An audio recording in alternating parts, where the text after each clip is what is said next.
Habaib datang ke Indonesia bukan untuk melas. Kami nggak diajarkan minta-minta, saudara. Jangan khawatir. Habaib datang ke Indonesia bukan untuk meraup daripada harta, enggak. Kami tidak mencari jabatan, enggak. Kenapa? Itu bukan didikan dari keluarga kami. Didikan keluarga kami, lihat bagaimana Al-Habib Salim bin Ahmad bin Jindan, saya punya kakek, keluar masuk penjara. Kenapa bisa keluar masuk penjara? Membakar semangat perjuangan masyarakat Indonesia untuk merebut kemerdekaan, saudara. Al-Habib Ali bin Abdurrahman Al-Habsyi Kuitang, beliau yang memfatwakan ketika tanggal 17 Agustus Soekarno membacakan teks proklamasi mendeklarasi daripada kemerdekaan Indonesia. Beliau di hari Jumat itu, ba'da Jumat beliau fatwakan, sekarang saya fatwakan setiap tanggal 17 Agustus wajib pasang bendera merah putih di rumah-rumah kalian. Siapa yang nyuruh? Itu fatwa Habib Ali bin Abdurrahman Al-Habsyi Kuitang. Bendera merah putih, siapa yang memberikan instruksi kepada Bung Karno untuk membuat bendera merah putih sebagai bendera Indonesia? Itu adalah fatwa Al-Habib Idrus bin Salim Al-Jufri Palu Al-Khairat. Lambang negara Garuda, siapa yang buat? Al-Habib Asy-Syarif Hamid Al-Gadri dari Pontianak, keluarga baginda Nabi Muhammad. Lagu 17 Agustus, Pramuka, lagu syukur, siapa yang buat? Al-Habib Husin Al-Mutahhar dari Semarang, dzurriyyat baginda Nabi Muhammad. Jadi Anda jangan berpikir, ini habaib di Indonesia jasanya apa? Banyak, itu yang baru kecatat. Itu yang baru ketahuan. Masih banyak lagi daripada keluarga Nabi Muhammad yang tidak mau masuk buku karena perjuangannya ikhlas karena Allah dan Rasul.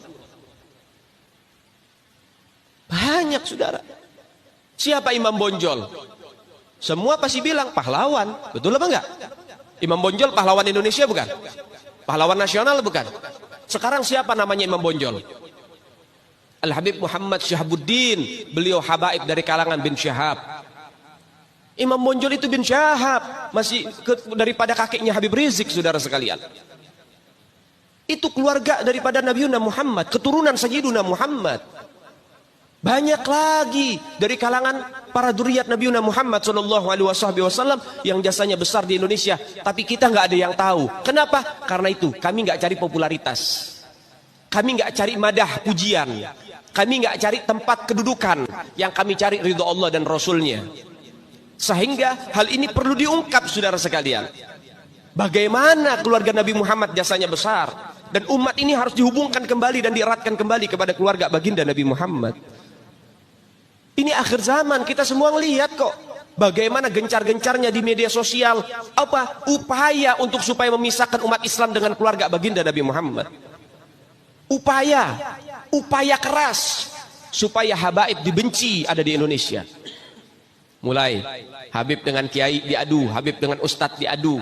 Mulai ada hal-hal semacam itu. Apa? Dendam politik, saudara. Gak keluar dari situ. Karena dendamnya kepada Habib Rizik sehingga akhirnya demikian. Habib Rizik itu siapa? Keluarga Nabi Muhammad, keturunan Nabi Muhammad, cucunya Nabi Muhammad. Beliau bukan penjahat kok, bukan koruptor.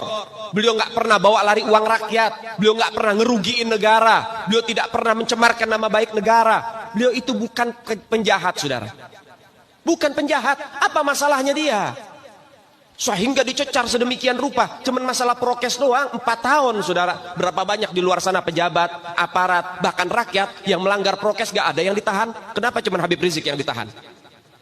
Ini upaya untuk supaya umat Islam benci terhadap keluarga baginda Nabi Muhammad. Hati-hati, saudara sekalian. Nabi bilang, man mata ala bugdi ahlul bait mata yahudian atau nasranian. Siapa orang yang mati membawa benci kepada keluarga baginda Nabi Muhammad, dipastikan mati dalam keadaan Yahudi ataupun Nasrani, atau dalam bahasa daripada sederhananya mati dalam keadaan murtad. Sahabat tanya, wa in sama wa shalla ya Rasulullah, walaupun orang itu puasa, walaupun orang itu sholat, apa tetap hitung mati murtad? Apa kata Nabi? Wa in shamma wa shalla, walaupun orang itu puasa, walaupun orang itu sholat, kalau dia mati bawa benci kepada keluarga Nabi Muhammad, dipastikan mati dalam keadaan murtad. Ini Nabi yang punya mau, bukan kita habaib. Dan seharusnya yang membahas masalah fadailul ahlul bait, keutamaan para habaib, bukan dari mulut saya, bukan dari mulut Habib Khalid wala Habib yang lain, bukan, tapi daripada mulut para guru-guru kita. Mereka yang lebih punya kewajiban untuk membahas masalah ini ke umat, saudara. Kenapa? Supaya tidak ada fitnah. Kalau saya yang bicara begini, akan ada pertanyaan, itu maunya Habib,